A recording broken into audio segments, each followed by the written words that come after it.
When the invasion of Ukraine started in the year 2022, some said it will take a few days for the Russian forces to capture the capital city of Kiev.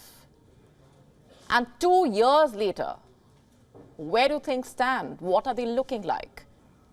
Ukraine is low on troops and weapons. Its long-planned counter-offensive failed. Support for its president, Volodymyr Zelensky, slipped. American aid for Ukraine is log-jammed in the Congress.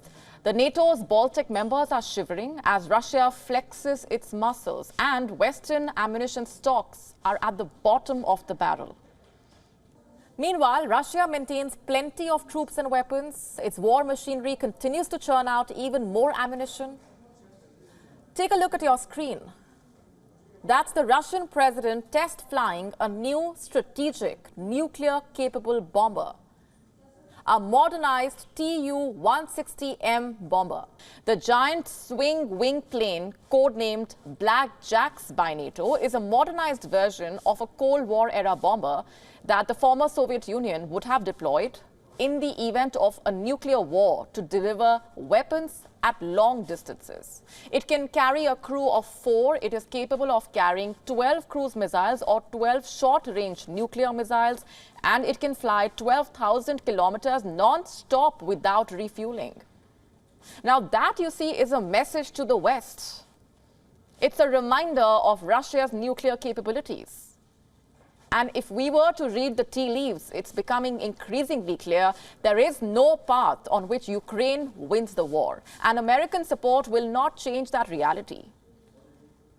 Can the West take on a resurrected Putin? Can it actually turn things around for Ukraine? Perhaps the most important question is, what will Putin do next? He has shown the world Russia's military has adapted. Russia has, in fact, now become an even more formidable enemy. The West has failed to catch up with Russia's arms production pace. Now, Putin is biding his time. He is waiting for Western support for Ukraine to wither. Meanwhile, his troops maintain a steady military pressure along Ukraine's front line. The West is running out of options when it comes to helping Ukraine.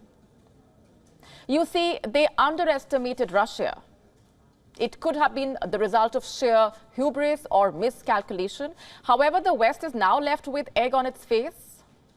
When Russia experienced its first setbacks in the war during the spring of 2022, Western governments pledged unconditional support for Ukraine. They promised to stand by Ukraine for as long as it took to win. In fact, some individuals even called for the West to declare regime change in Russia as their official goal, a goal that is laughable at best. But now, 2 years later, the West is left in a state of depression. Russia has gained the upper hand in the war. After taking the key strongholds of Bakhmut and Avdiivka, Russian troops are now trying to press their advantage in the directions of Marinka, Robotyne, and Kreminna. Amid the fierce battles in Ukraine's eastern front lines, Russia is also trying to cripple Ukraine's defense industries with a steady series of strikes. It's safe to say that today the situation has never looked more perilous for Ukraine or for its neighbors that also share a border with Russia. It takes a large and sustained effort to help an ally fight a long war, and that also against a military superpower. Was the West not ready for this? How could they not anticipate weapons shortage? Clearly, the West did not think this through, but they have made a long list of misjudgments. It goes back to the beginning of the conflict. When they imposed sanctions on Russia, the idea basically was to deprive Putin of the means to fight the war. A complete failure. Because Iran is sending Russia drones. North Korea is sending Russia missiles. China is sending Russia dual-use goods as well as high-tech components. Meanwhile, Western goods are being rerouted through Kazakhstan into Russia. Unlike the West, Russia has switched to a war economy. Its economy grew faster, much faster than any of its large Western counterparts last year. And guess what? The IMF is predicting the same again this year. Still, Putin has repeatedly signaled a desire to negotiate an end to the fighting. Yes, It is contingent on Ukraine accepting the changed ground realities.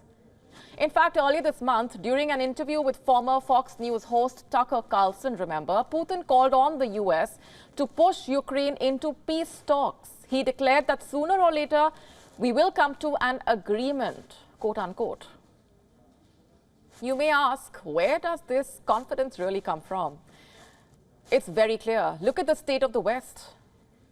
Aid for Ukraine remains stuck in the US Congress, and the longer it remains in a logjam, the more NATO allies struggle to fill the gap.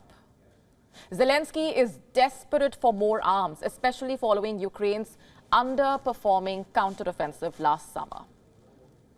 Will Ukrainians survive without Congress support? Of course, but not all of us. And if we understand this price, if the world is ready for this, okay, you will see it. But it's tragedy. It will be tragedy for all of us, not only for Ukraine, not only for Ukrainians, for all Europe. And you will see that they will go. Putin will never stay, will never stop. He will go through Eastern Europe because he wants it. We need high-range weapons. We talked about this yesterday with congressmen. I talked about this with President Biden. Everyone understands ATACMS for 300 kilometers. That would help us a lot. Now, what's more, Zelensky's decision to remove his popular military chief, General Valery Zaluzhny, has not helped him improve the situation. It has disappointed many in the country and worried Ukraine's Western allies. The fact is, the US and allies are tired of helping Ukraine. And to add to that, US presidential hopeful Donald Trump has repeatedly claimed that he would negotiate a deal to end the war if he is elected to power again. He has also spooked NATO by saying that he could allow Russia to expand its aggression in Europe if any alliance member fails to increase their defense spending. You best believe if Trump returns to the White House, Putin would be the happiest. It would only serve his goals. How exactly? Well, isn't it obvious? Putin sees Trump as a figure likely to wreak destruction. He believes that a second Trump presidency would weaken the West and deprive Ukraine of the support it needs. It's not helping that there are telltale signs of a withering Western support. The Kremlin is and will be watching out for more signs of crumbling Western support for Ukraine. Putin, who is all but certain to win another 6-year term in the upcoming presidential election, has sought to consolidate the public support by casting the conflict as a fight against an expansionist West.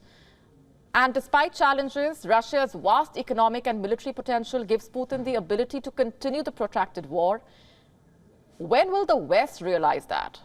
Or if they have, when will they admit it is losing? America can only give so much attention to the war in Europe. As we all know, its principal area of interest is in the Pacific. Isn't it time then for the West to come to its senses? What is the realistic step ahead? Perhaps it's time the West stops giving Ukraine false hopes and sincerely helps the country stop further Russian advance. In the long term, both sides will need to sit down and cut a deal. We are nowhere close to that right now. Still, a realization that winning is not on the cards could be the first step. Total defeat also cannot be allowed. Surely the US and allies realize that. WION now available in your country. Download the app now. Get all the updates on the move.